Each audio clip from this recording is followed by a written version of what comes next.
Of what the singularity is. I can start with a quote about that, just so that everybody has a common. And I'm using Roger's definition of this. The singularity, a point at which man and his machines will together grasp man's destiny to fully and intelligently create his world and himself in the most intelligent and beneficial way possible. And the title of this book, the subtitle of the book, is The Singularity is Near When Humans Transcend Biology. So in the merger of man and machines, part of Kurzweil's pre-assumption is that biology is something that we can or should or transcend, move beyond. So my commentary is about that claim. Part of the picture that Kurzweil presents is that this interaction between humans and machines is inevitable.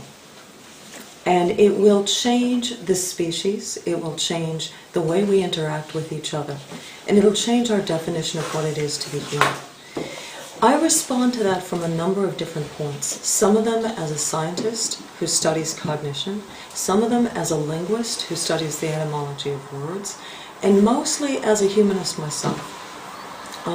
And so I have 5 disparate points, and I'm going to go through them at about a minute each. First is addressing the comment on computers interfacing with the human mind, and whether that's a threat that we should necessarily be cautious about, try to stop, try to enforce, try to react to, or try to monitor in any way that we can.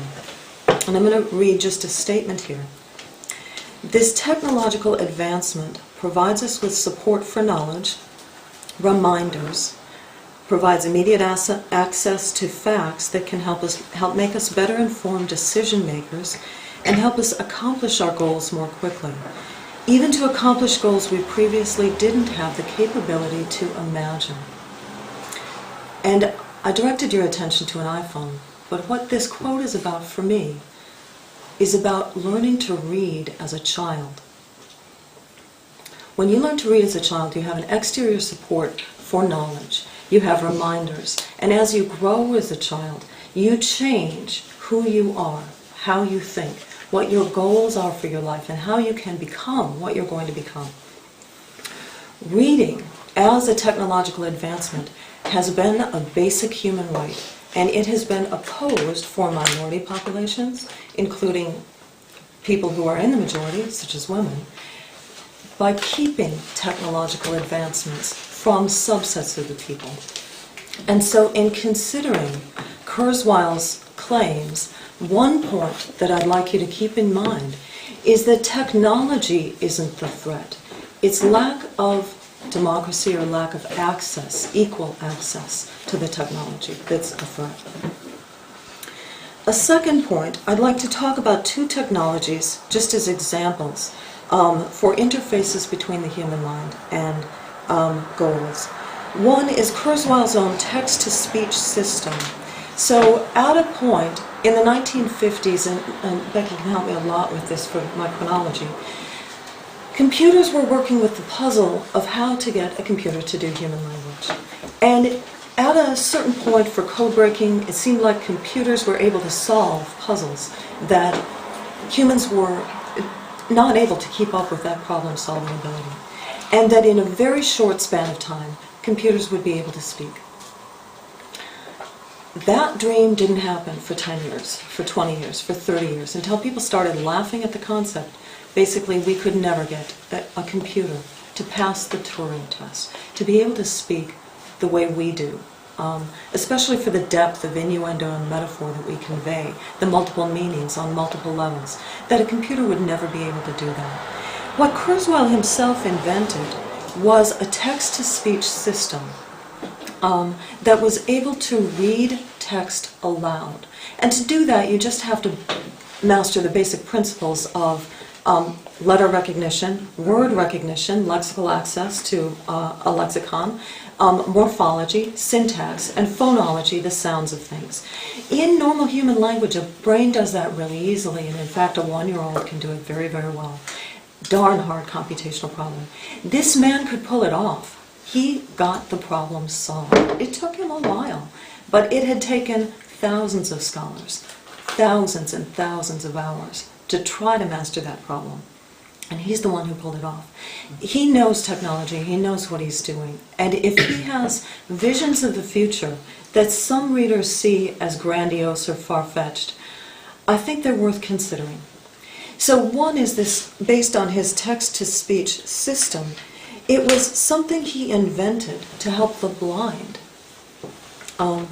And so that's a very noble goal in itself. He chose to use technology to assist humanity. We're lucky he's not an evil genius of some kind. And he also has visions for what we can do with virtual reality. And I have a larger comment on that I'm just going to briefly explain. There's a way that you can approach the problem of virtual technology to solve problems of a person having anxiety disorders so that they overcome their fear of elevators or their phobia of spiders. And there's another way that you can use virtual reality so that you can see the world through different eyes. And you can use that technology to overcome racism, sexism, or seeing an other as being too different from you. And maybe you've experienced this in the movie Avatar, that you identify with a human-like alien and their abilities, even though you don't have those abilities yourself.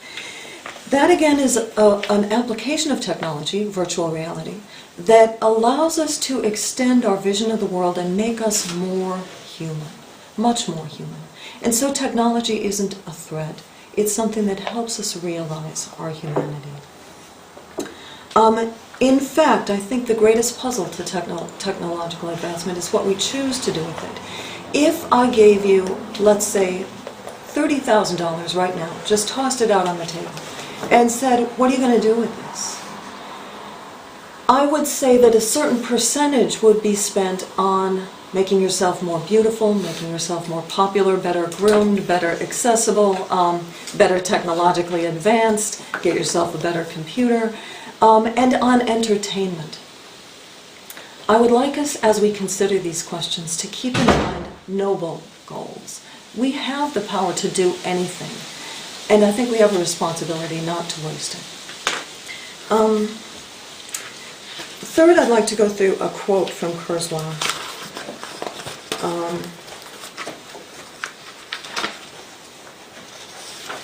Have it marked right here. The singularity will allow us to transcend the limitations of our biological bodies and brains. We will gain power over our fates. Our mortality will be in our own hands. We will be able to live as long as we want.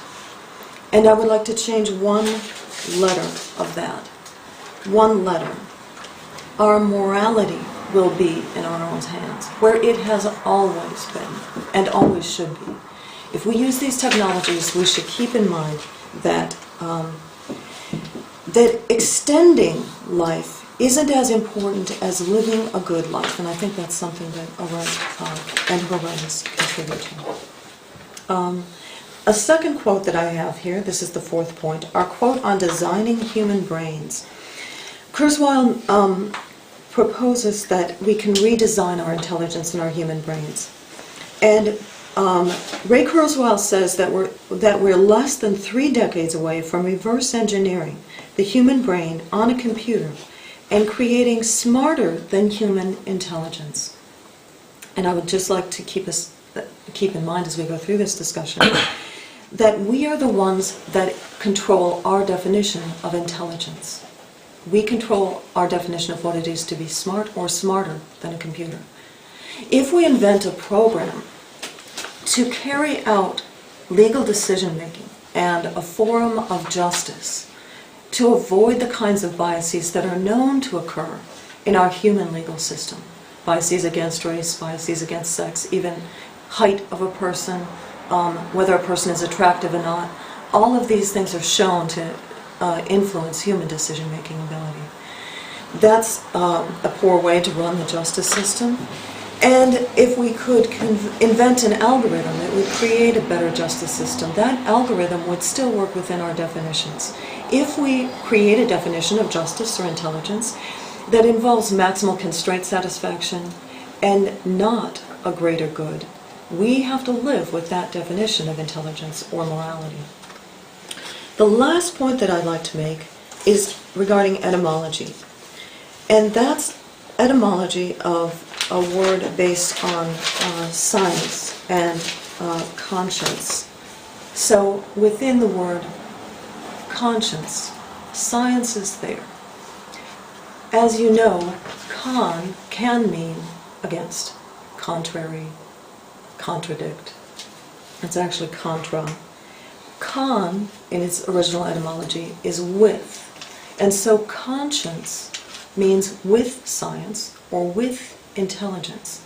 As we advance along the question of what it is to be intelligent, we can't neglect what conscience we imbue that intelligence with, and that we make our decisions, not just with raw intelligence, but with a sense of wisdom. And for me, that's the definition of what it is to be human. To have a sense of integrity in the past, a sense of a vision of the future, and to behave in a way that holds those both in mind as we make decisions about how to act.